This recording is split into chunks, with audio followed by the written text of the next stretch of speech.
Hey guys, this is Bruce, and welcome to Convocourses podcast. Every week, what I do is I talk to you guys about cybersecurity, mainly speaking on security compliance, and I'm opening these things up to questions. So if you have any questions during the course of this live session, feel free to ask them. This is the perfect time to interact with me. Um, and if you didn't know, I'm the sole proprietor owner of convocourses.com, where I got tons of free stuff if you're interested in cybersecurity compliance in particular.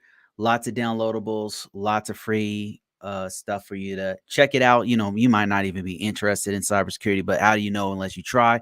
You must have been hearing about it. It's a hot career path, and let's get right into this.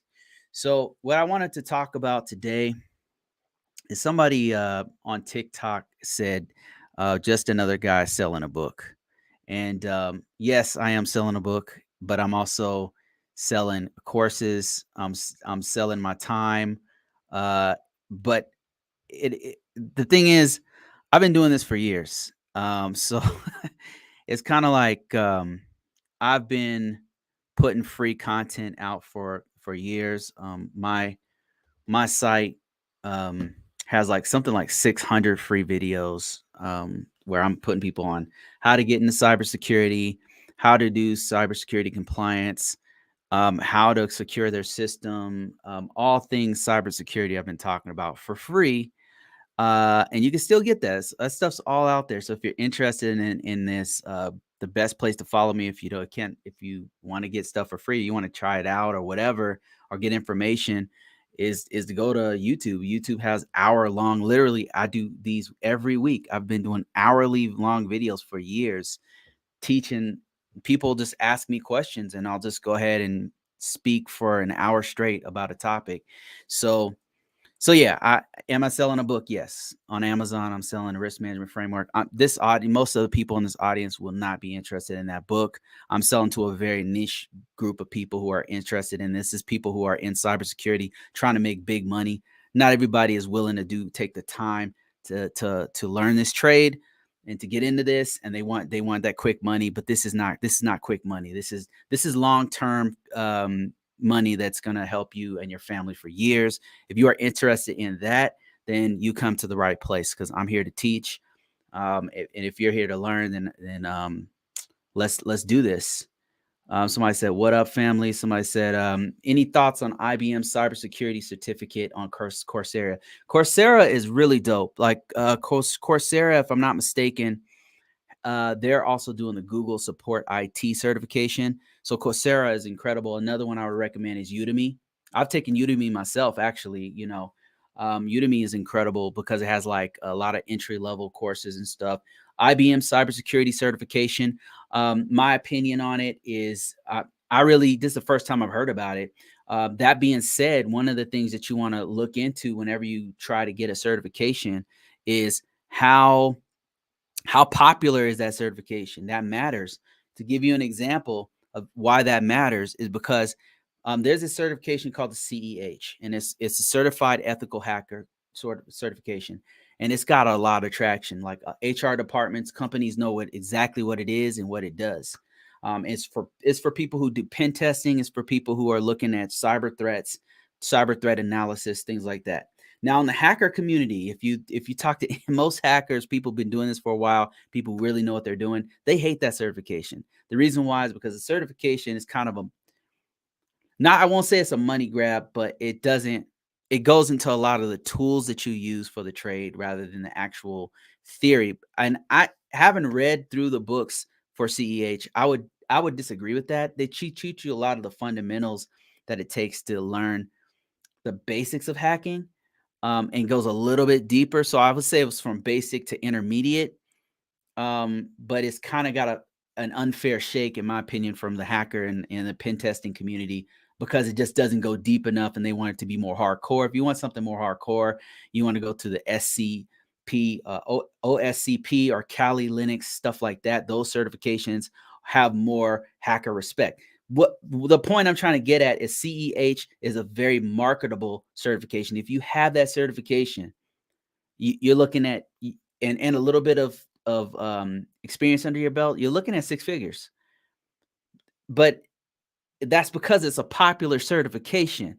So IBM Cybersecurity Certification, I'm saying, is not super popular, I'm guessing. But let's take the guesswork out of it. What I'm going to do right now is I'm going to go to a site, and I'm going to show you what I'm talking about as far as marketability of certifications. You want to look at the marketability of a certification. Let's go to Indeed.com, one of my favorite sites to go to for job searches. And I'm going to show you. Let me show you my screen real quick. While I'm doing this, somebody asked me, what search do I have? I'll answer that in a second. While I'm doing this, CISSP and CAP and a few other ones. But let me show you what I'm talking about. Oh, man, you cannot see that. Okay, I'll just walk you through it. Okay, so I've got a bunch of people watching. So I'm on Indeed right here, and I'm going to type in IBM. What did you say? Security certification? You said cybersecurity certification. Cyber. And this is what you want to do with any kind of certification that you are trying to pursue. You want to see the marketability of it. Cybersecurity certification. And you can just go to any kind of job aggregator, such as LinkedIn, Indeed, Monster, and just type it in. So it says there's no searches, but that's because it's only searching in my area of Colorado. Let's look at all the United States and let's see how many certifications, how many people are looking for the certification. So I did a search here, and it's saying that there's 11 jobs looking for the IBM certification, where that keyword came up. And really, it's not even it's keying in on certification, security. It's not really finding the IBM certification. But let's take an equivalent certification. Let's say equivalent of cybersecurity certification. Let's say it's Security Plus. Now watch this. I type in Security Plus, CompTIA. In fact, let's narrow it down. CompTIA Security Plus certification. There are 9,000 jobs. That's what that says right there. 9,000 jobs for the CompTIA Security Plus. And look at what they're paying. Now this is for a junior ethical hacker, but that's not bad. Not bad at all. So, and it's getting you into ethical hacking, which is pretty good. So my opinion about the IBM certification is doesn't have traction just yet.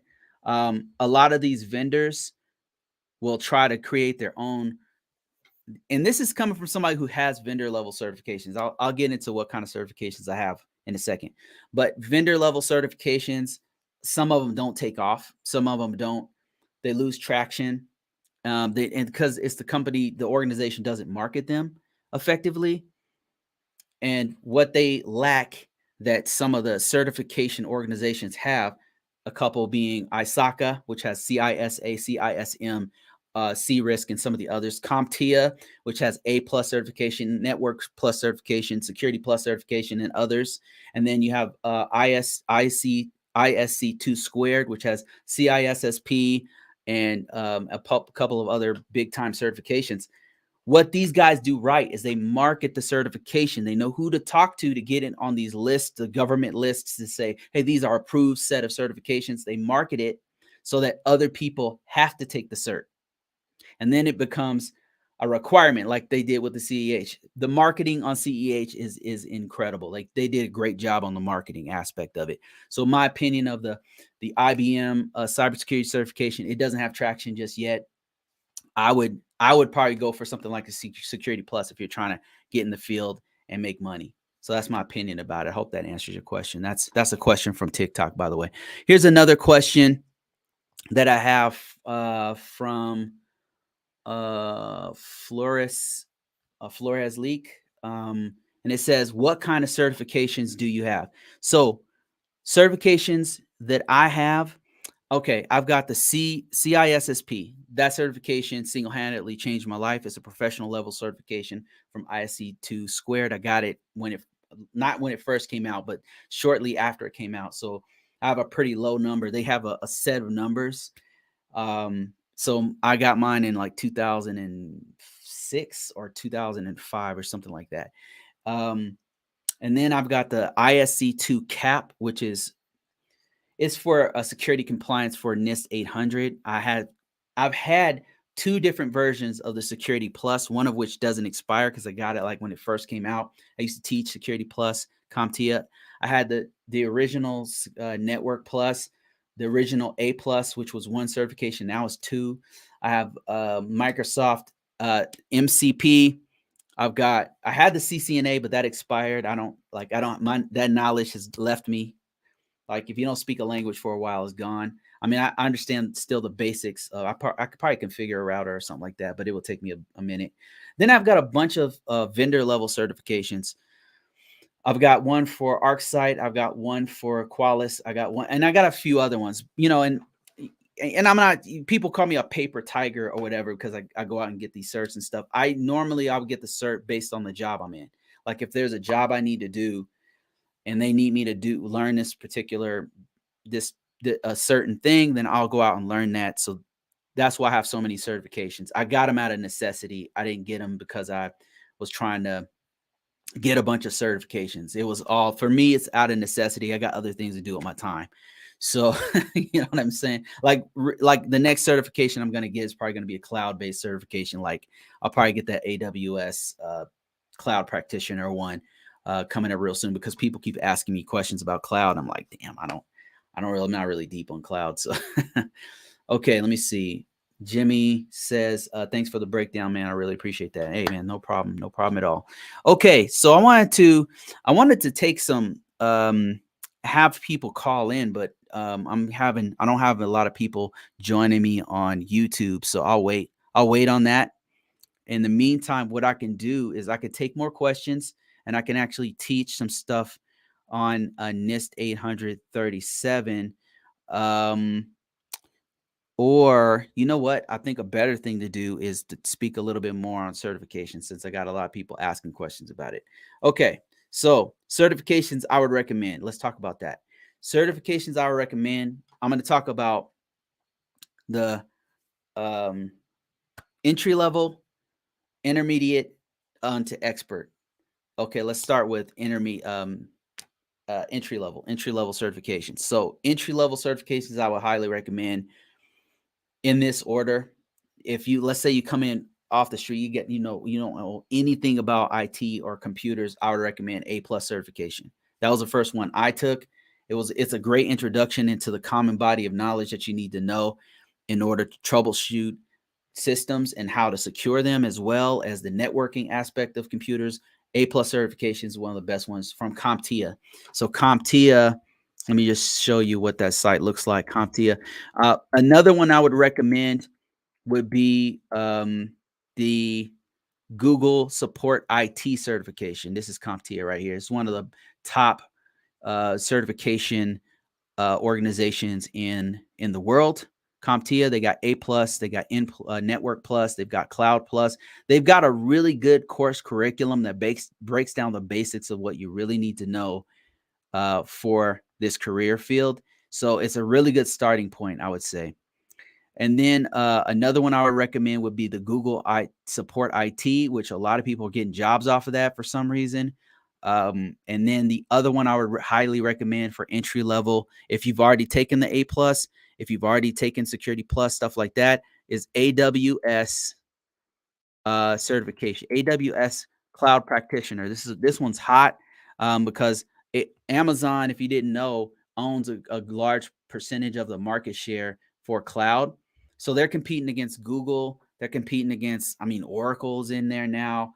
But the biggest competitors is Microsoft and Google. Microsoft has Azure, their Azure product, and then Google has their own cloud-based products. And the governments of the world and other companies are starting to use their cloud services. But the ones that they use the most is Amazon. I believe like Netflix uses Amazon cloud services. And then other like large organizations, multi-billion-dollar, trillion-dollar organizations are either they already have their own cloud service, or they're using Amazon, Google, or Microsoft Azure. So those are the 3 entry-level certifications that I would recommend.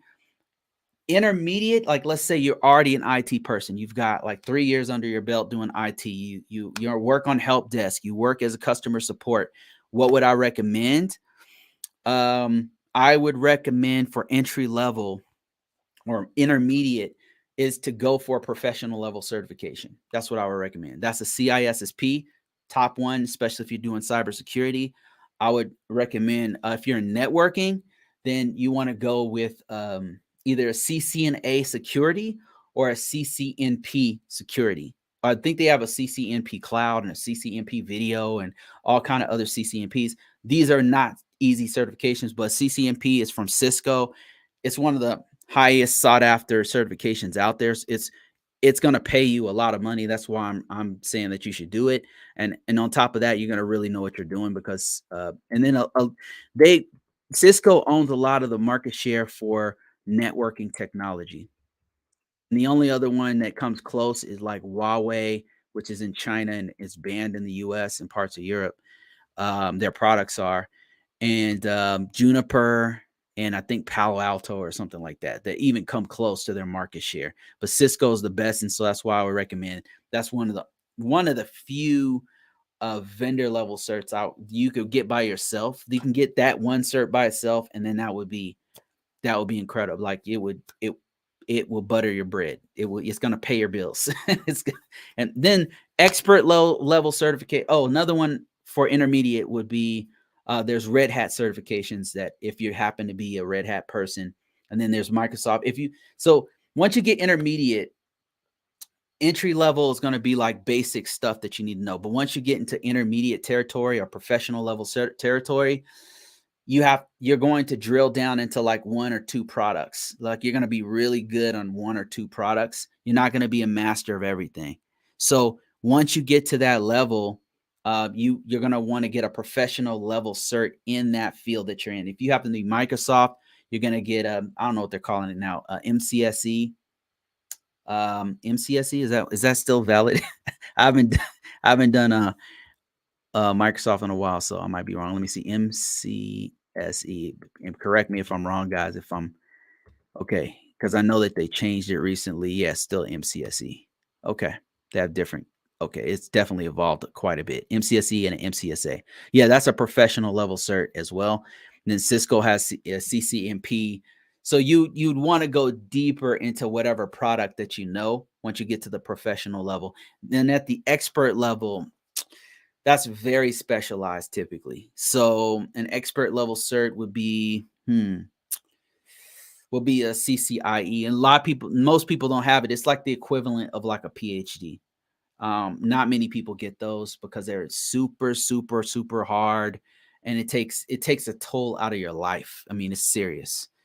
So CCIE if you're in networking. Another one would be, I think there's one in hacking called the OSCE, which is super high level. I don't know much about it. I just know it's a high level expert level certification. And then there's GSE, which also not many people have because it's just super expensive and super hard to get. So you've got entry level certifications, which are usually called like core. CompTIA calls them core. They're called entry level or associate. Then you've got professional level certifications. They're usually professional level certifications or intermediate certifications. And then you got expert level certifications.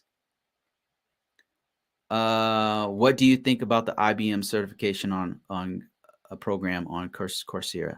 So I already answered this one, but the quick answer would be that I don't think it's a very popular certification. I'm not trying to hate on IBM certification. Now, if it happens to be your first certification, just add a caveat to it. If it happens to be your first certification, go for it. If it's your first certification, you're trying to learn it and they're giving it out for free, it won't hurt to go ahead and try it. So, but as far as like, if you got the certification, would it be marketable? I don't know how marketable it's going to be. Like a Security Plus will be way more marketable. I'm just telling you guys honestly, that IBM certification is not on any. It's not on the DoD approved list. It's not. I just heard about it on TikTok. It must be they're giving it out for free because more than one person has asked me about it. If you happen to be learning this, go for it. Like if you're like learning this from scratch, go for it. Do it. But if you want to level up at some point, take that one and then do the Security Plus. Security Plus, once you get that certification under your belt, it's marketable. Like you could put it on your resume and get a job. So I don't know if you can do the same with the IBM cybersecurity. I'm not trying to hate on it or anything, but I'm saying go for it. IBM is dope. I just put in IBM. Actually, IBM itself is a key word that you can put on your resume. So IBM itself would be good to put on your resume. IBM security program. I'm sure it will make you a little bit more marketable than you are if you don't already have it on there. So that's my 2 cents on it. Cisco does have some free search too. I'm not sure if they're already covered. Oh, really? I didn't know that. Cisco has a CCENT, which is an entry level certification. I think that one's pretty good. And then above the CCENT, you have a CCNA, and then above CCNA, you have specializations of CCNA, and then you have a CCNP, which is a professional level cert, which goes pretty deep on different technologies. So yeah, that's the whole thing. And then CCIE is like expert level, top tier type certification. I've known a few people who have the CCIE, but they're pretty rare. I've known a lot more people who have a CCNP or a CCNA. As a matter of fact, I've had a CCNA before. Okay, let me see here. Let me see if I got any more questions or stuff I want to talk about. Okay, here's one. I wanted to talk about the pros and cons of cybersecurity. If you guys are interested in joining a call that I have right now on YouTube, feel free to jump on this broadcast on YouTube. Just go to YouTube, type in Convocourses, you'll see me there, and then I will give you a link if you're interested in this. And if not, that's cool. Let me see. I'm going to talk to you guys about the pros and cons of IT. I get a lot of people who are contacting me who are new to this and who want to get in this field. And I feel like one of the questions they should ask is, what are the pros and cons of this? Especially if they happen to be a nurse or a teacher or some other profession trying to get in this security field. In this field, as a cybersecurity person or IT person, what are the pros and cons of this? And the pros and cons of IT really depends, I think, on where you're coming from. If you happen to be in the service-based industry and you're dealing with a lot of clients, and you happen to not to love dealing with people, you happen to be an extrovert, you love interacting with people, and it's just boring when you don't have anybody to talk to. It makes the day go by faster if you have somebody to talk to. Then one of the negative things about can be with IT is that sometimes you're isolated. Sometimes the job makes it so that you're actually isolated. So where, for example, when I was a network engineer, sometimes we'd be in the comm closet, the communications closet, hooking up wires all day, and I wouldn't see a person. I wouldn't see a human for 6 hours a day. Like 4 hours, I'd be in this computer room, this cold computer room with no windows, fixing a router, just trying to fix the iOS on a router and backing the router up and stuff like that. And it would take all day because there'd be something wrong with it for whatever reason. It's not connecting to the rest of the network, or I'm connecting a bunch of systems to it, or I'm trying to figure out which wire's not working, or I'm trying to turn on port security on a bunch of ports or something on a switch. Like, I'd just be tinkering with this thing for hours. If you happen to be an extrovert, that can be a negative thing. If you really like interacting with people, that's one of the negative things about IT. But it really depends, because not all jobs are like that. It could be a positive thing if you happen to be an introvert, like you don't really want to be in the industry, the service industry, for example. You just don't really want to talk to people. You don't want to really deal with this kind of stuff. Then it's perfect for you, because you'll be locked in a closet programming or something all day. So it really kind of depends on like what you want to do. Pros and cons of IT. Let me think of some other pros and cons of IT. And if you guys happen to be in IT, I want to ask you guys, what are the pros and cons of being in information technology? What are the good things about being in information technology, and what are some of the bad things about being in information technology? Please chime in.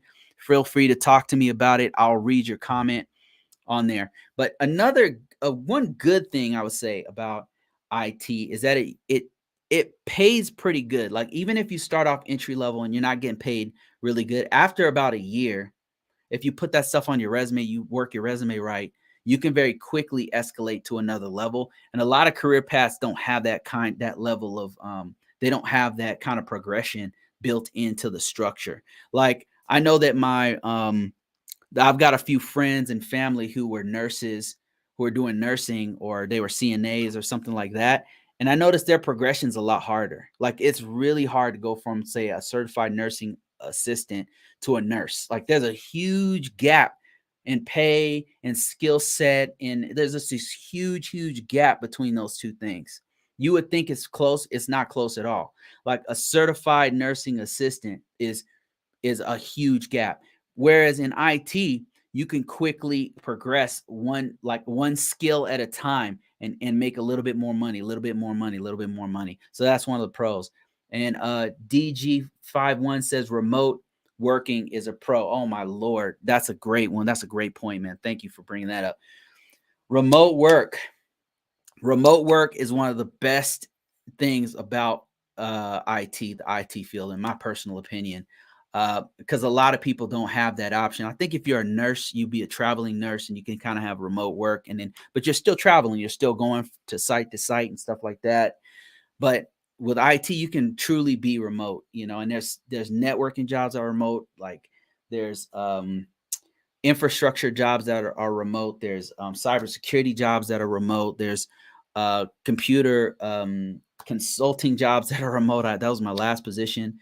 There's cybersecurity that are remote, risk assessments that are remote, customer service technical that's remote. Like there's so many remote positions, and that's one of the great things about doing remote work. Let me see. So somebody said, do you need computer science degree to start? No. To do in cybersecurity or in IT? No, you don't need to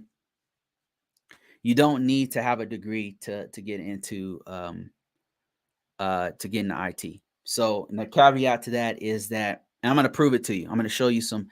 I'm going to actually prove to you and show you exactly what I'm saying is true. So, do you need that kind of those kind of computer degree? So first of all, let's break this down. A computer science degree, the courses typically focus on software engineering. Okay, computer science. I don't even have a computer science degree, and I've been doing this for 20 years, and I'm making six figures working from home. Okay, I have a bachelor's degree in information technology. But I know people who have a bachelor's degree in information systems. I know people who had math degrees, actually. I know people with double E's, like that's an electrical engineer, who are working in this field as cybersecurity.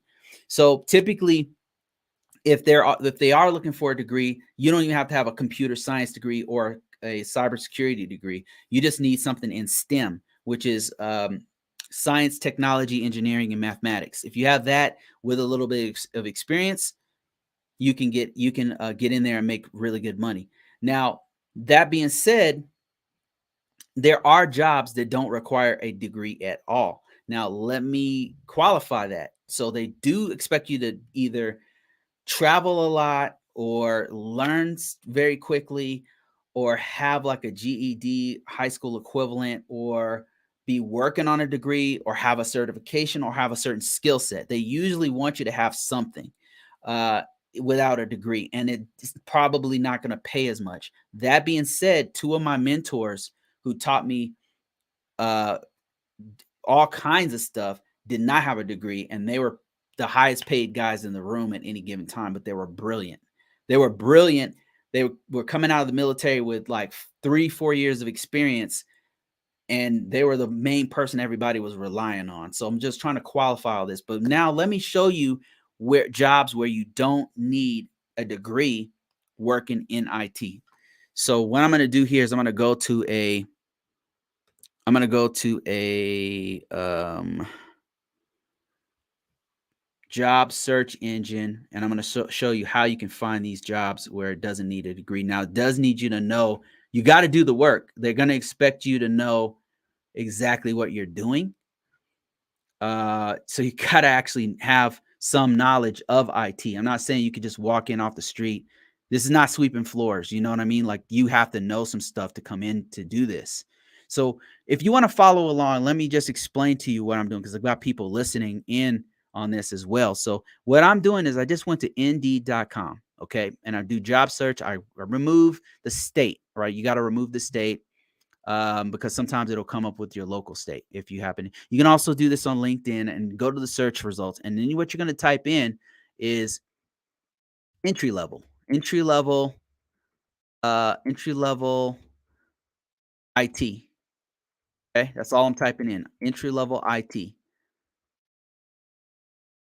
And it'll come up with a bunch of stuff. Now we've got all kinds. Okay. Here's one help desk technician. What you're going to do is you're going to go down this list and look for positions that don't require a degree. So you'll go to the requirements. You go to each one of these jobs. I clicked on one called help desk technician, and it's a remote job in Missouri. And here's their requirements. They said proven experience with help desk and customer service role, customer oriented, um, customer oriented in difficult situations, tech savvy, must be able to be a part of a team, be able to speak proficiency in English, communication skills, and it's a 40,000 to 60,000 per year job. They're not saying anything about a degree. This is the kind of stuff I'm talking about. And all I did was typed in entry level IT. This is the kind of jobs you can get. You don't actually need a degree, and that's another positive thing about IT is that it's so in demand that a lot of times you don't actually need a degree, but you're gonna have to look for those jobs.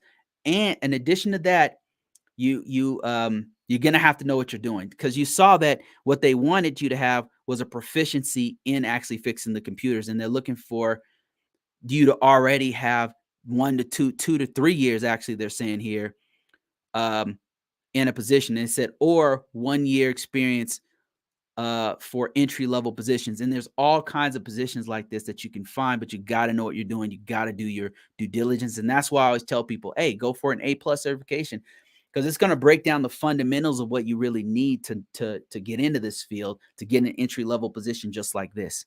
All right, I've got some people who are joining me on YouTube. Let me just read a couple of these questions here. Somebody said, Tony said, thanks, Tony, for the comment. He says, I work in cybersecurity and I have a criminal justice degree. I have a criminal justice degree. I have a CISSP. That's awesome. That's incredible, Tony. You should. Are you actually working in the field right now? Do you have a job in information technology? And what's the status of that? Is it doing pretty good? I would be really interested in this. When I was in the military, I worked as a security forces member where I had associate's degree in criminal justice. And I was like, man, I don't want to get out and be a police officer. It was a tough job. Like, it was not an easy job.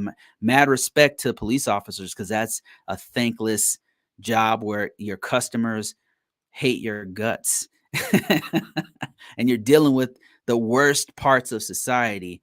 Um, a lot of times you're going and you're going and talking to people on their worst day of their life, and so they're not usually in their best frame of mind.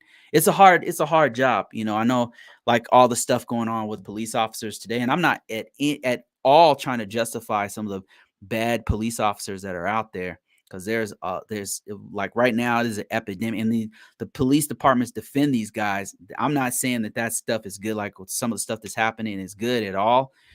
um when I was in the military, they if you slipped up at all, did not have your back. They threw you right under the bus. Like, you were held to a higher standard, and that's how I think police officers, the whole industry, should be. But that's not what's happening. That being said, mad respect to that profession because it's very, very difficult and not everybody can do that. And I wish they would stop putting people in those positions that shouldn't be police officers because that's what's happening. Okay, Tony says, I'm actually a cybersecurity manager at KPMG. That's one of the top big four. It's one of the big four, one of the top, if I'm not mistaken. That's one of the top accounting firms in the US. Like, there's four. There's Deloitte, There's Ernst and Young. There's KPMG, and then there's one more. I can't remember what the other one is. If you guys can remember what it is, please chime in. He says he acts as a cybersecurity manager at the. Okay, that's awesome, man. I work in GRC work. So what kind of things you guys do? Do you guys have so that means you're kind of in the financial sector. Do you guys have a system security plan where like it's a package where you put all the security controls into one package and then you get the system authorized? I'm sure you guys have risk assessments. You guys have things like continuous monitoring. You guys have things like, but do you guys have like a system security plan where it's all of the documentation for all the controls are put in one place in a database, and that's shared out to the organization for some sort of approval with your C-level execs and for the agency to approve that system? I'm very curious that if you guys have something like that. Do you guys also use Sarbanes-Oxley? If you didn't know, that's a security compliance set of rules that banks, financial institutions, investing institutions use to make sure that the organization is doing what they're supposed to do. I'm very curious about that, Tony. And while you're answering that one, let me see. Somebody else asked me another question. They said, anyone trying to get into cyber and IT should get in the help desk. That's definitely a big step up. It's a great way to learn the foundation that you need to get ahead. Oh man, SS, that's some great advice. Great advice.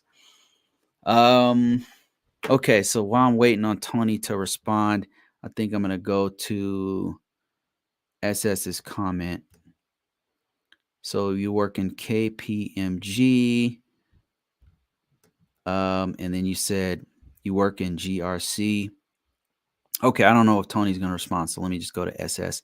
So SS says, anyone trying to get into cyber and IT should get into help desk. It's a great way to learn foundations. It needed to get ahead. Absolutely. Another thing I would add to that is that if you do help desk for some time, help desk. Okay, so there's a lot of different names for help desk. You've got customer support, technical customer support. You've got field tech 1, field tech 2.